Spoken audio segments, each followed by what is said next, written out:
जय गुरुदेव बच्चों, मैं उमा श्रीवास्तव आज आपके समक्ष प्रस्तुत हुई हूँ पाठ 4 ओणम का अभ्यासकार का हल लेकर। अभ्यासकार का सबसे पहला प्रश्न है, सही विकल्प चुनिए। भगवान विष्णु ने राजा महाबली से क्या मांगा?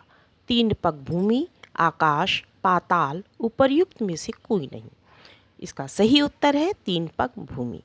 ओणम के दिन कौन आते हैं? पर्यटक, राजा महाबली, भगवान विष्णु, महिलाएं। सही उत्तर है राजा महाबली। ओणम के दिन घर में क्या क्या होता है? नए वस्त्र भेंट करना, फूल लेकर मूर्तियों को बड़ी श्रद्धा और भक्ति के साथ सजाना, नए नए व्यंजन बनाना, उपर्युक्त सभी।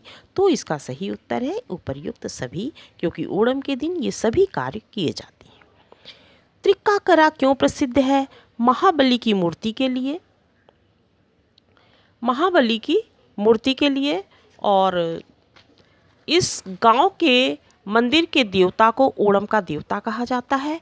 महाबली के साथ भगवान विष्णु की मूर्ति की स्थापना से भी, और उपर्युक्त सही, जिसका सही उत्तर है इस गांव के मंदिर के देवता को ओणम का देवता कहा जाता है। तो सही उत्तर होगा इसका कि इस गांव के मंदिर के देवता को ओणम का देवता कहा जाता है। नेक्स्ट क्वेश्चन आता है, नीचे लिखे शब्दों का समास विग्रह कीजिए तथा समास का नाम भी बताइए। पहला है महाबली, महान बल वाला, जो है कर्मधारय समास। केरलवासी, केरल का वासी, षष्ठी तत्पुरुष समास। प्रीतिभोज, प्रीति से दिया गया भोज, तत्पुरुष समास। प्रत्येक, एक एक के प्रति, अव्ययी भाव समास। विशेष, विशेष व्यक्ति, बहुव्रीहि समास। नववर्ष, नया वर्ष, कर्मधारय समास। हर्षोल्लास, हर्ष और उल्लास, द्वंद्व समास। इसके बाद है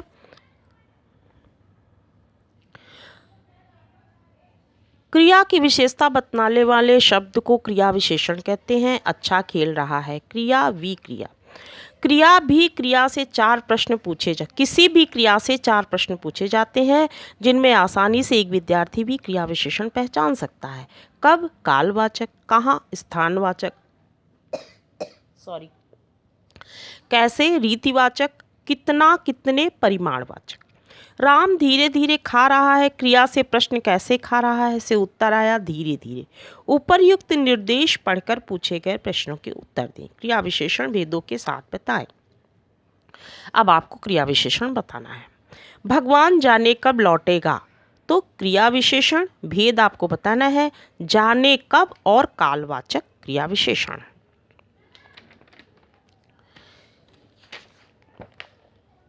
नेक्स्ट है, सावित्री कभी कभी सोचती है, तो कभी कभी और कालवाचक। वह थोड़े में गुजारा कर लेगा, थोड़े में परिमाणवाचक।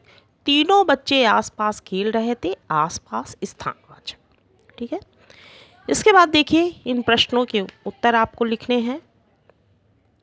तो इन प्रश्नों के उत्तर देखिए मैंने लिखा है, जिसे आप लोग अपनी कॉपी पे लिख लीजिएगा।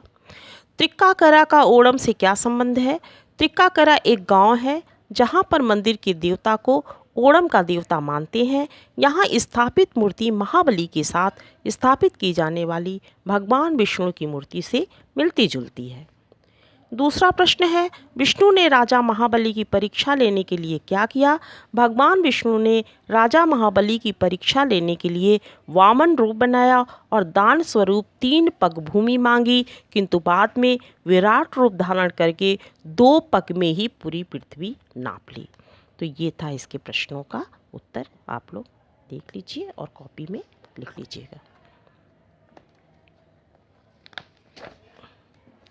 तीसरा प्रश्न है, ओणम के अवसर पर बनाई जाने वाली रंगोली की क्या विशेषता है?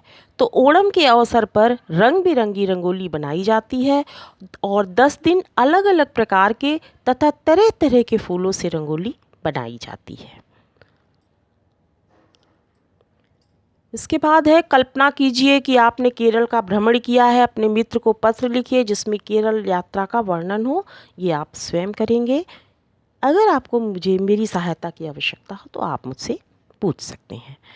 पद्य को गद्य में बदलिए। अब पद्य को गद्य में बदलना है। इन्होंने कुछ उदाहरण दे के वाक्य में बताए भी हैं आपको, तो मैं बता रही हूँ। काँप उठी माँ भीतर गहरे, लगा उसे अब घर थर्राया।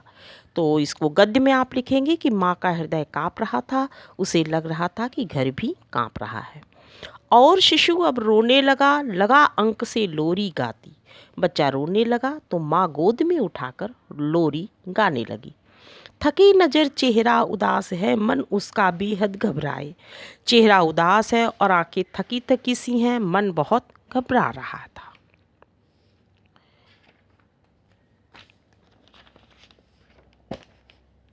देखिए, अब है मुहावरों का अर्थ से मिलान कीजिए। तो मुहावरों को आपको अर्थ से मिलाना है। सिर में सफ़ेदी आना, बुढ़ापा आना। कान पर जू ना रेंगना, अनसुनी कर देना। नाक रगड़ना, माफ़ी मांगना। आँखों में खून उतरना, क्रोधित होना। ईंट से ईंट बजाना, ईंट से ईंट बजाना, ध्वस्त करना। और पाँव में पगड़ी रखना, इज्जत जाना। तो ये था मुहावरों का अर्थ। अब इसके बाद है, वाक्य के 3 प्रकार होते हैं, सरल, संयुक्त और मिश्रित। मिश्रित वाक्य में एक मुख्य उपवाक्य होता है और अन्य उपवाक्य मिश्रित उपवाक्य होते हैं। जैसे ही जानकी ने आवाज़ लगाई वैसे ही सुमन दौड़ी। निम्नलिखित संयुक्त वाक्यों को मिश्रित वाक्यों में बदलें। तो देखिए, उसने सूप पिया और जल्दी से बैठने लगी। यह संयुक्त वाक्य है, इसे आपको मिश्रित वाक्य में बनाना है। कैसे बनाना है? जैसे ही उसने सूप पिया वैसे ही बैठने लगी। जानकी बीमार थी इसलिए उसने चित्र नहीं बनाया। जानकी ने चित्र नहीं बनाया क्योंकि वह बीमार थी। रमन बल ने जानकी के चित्रों की तारीफ की और उसे खुश किया। रमन बल ने जानकी को खुश किया, उसके चित्रों की तारीफ की। इन श्रुति सम शब्दों में अर्थ भिन्नता बताइए और इनका वाक्य में प्रयोग कीजिए।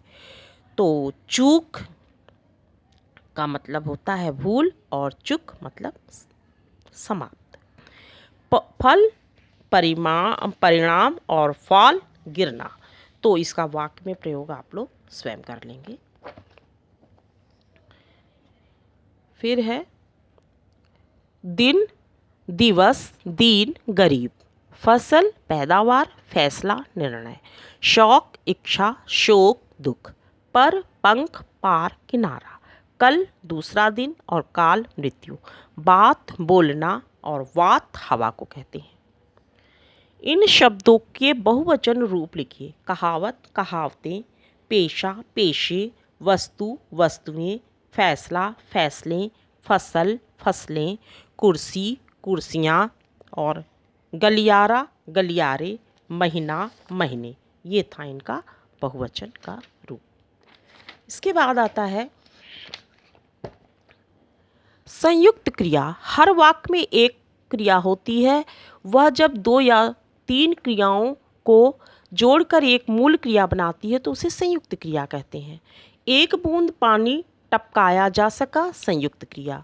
जा सका, यह संयुक्त क्रिया है। तो नीचे लिखे वाक्यों में संयुक्त क्रियाओं को रेखांकित कीजिए। अचानक बाधा आ पड़ी, आ पड़ी यह संयुक्त क्रिया है। मेरी दृष्टि रुक गई, यह संयुक्त क्रिया है। उसके कार्यकलाप पर आप सबको आश्चर्य होता है, आश्चर्य होता है, यह संयुक्त क्रिया है। उसने एक अच्छा उपाय खोज निकाला, यह संयुक्त क्रिया है। मैंने कीले निकालकर जाली का एक कोना खोल दिया, संयुक्त क्रिया है। सतत अभ्यास से सफलता मिलती है, तो मिलती है यह संयुक्त क्रिया है। अब हम आते हैं प्रश्नों की ओर।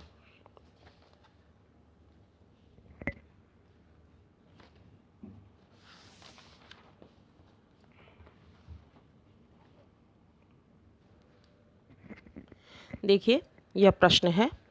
सबसे पहले आता है निबंधात्मक प्रश्न। तो निबंधात्मक प्रश्नों के उत्तर आप लोग देख लीजिए। महाबली ने विष्णु से क्या प्रार्थना की? महाबली ने विष्णु से प्रार्थना की कि वर्ष में एक बार उन्हें अपनी प्रजा से मिलने का अवसर दें। प्रकृति भी केरल वासियों के साथ ओणम का स्वागत कर रही है। कैसे? अपने शब्दों में लिखिए।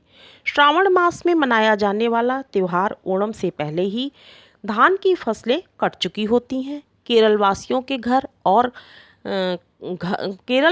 के घर और खलिहान अनाज से भर जाते हैं, जिससे किसान प्रसन्नता से फूले नहीं समाते। चारों ओर फूलों की बहार होती है। रंग बिरंगी तितलियां फूलों पर मंडराती हुई दिखाई देती हैं। ऐसा लगता है मानो प्रकृति भी केरल वासियों के साथ ओणम का स्वागत कर रही है। तो इस प्रकार से ओणम का स्वागत करते हैं वहाँ के लोग, और जिसे अपने शब्दों में मैंने आपको बता दिया। तीसरा प्रश्न है, ओणम के दिन ये सब क्या क्या करते हैं? घर के बड़े, बच्चे और महिलाएं। तो ओणम के दिन घर के बड़ों का उत्साह देखते ही बनता है। इस दिन घर का मुखिया सबको नए वस्त्र भेंट करता है। बच्चे क्या करते हैं? टोकरियों में फूल इकट्ठा करके घर के आंगन में रंग बिरंगे फूलों से रंगोली सजाते हैं। महिलाएं क्या करती हैं?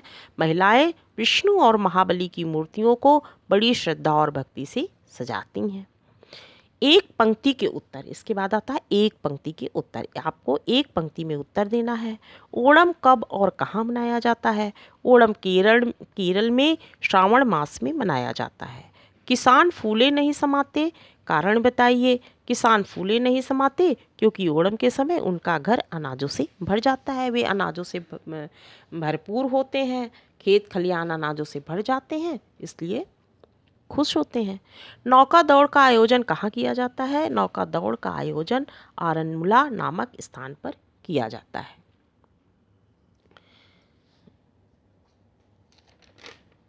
तो ये था आपका एक पंक्ति के उत्तर। तो आपके ये सभी अभ्यासकार पूर्ण हो गए। आशा है आप लोग को समझ में भी आ गया होगा। यदि कहीं पे आपको कोई प्रॉब्लम होती है तो कमेंट सेक्शन में लिख के आप मुझसे पूछ सकते हैं।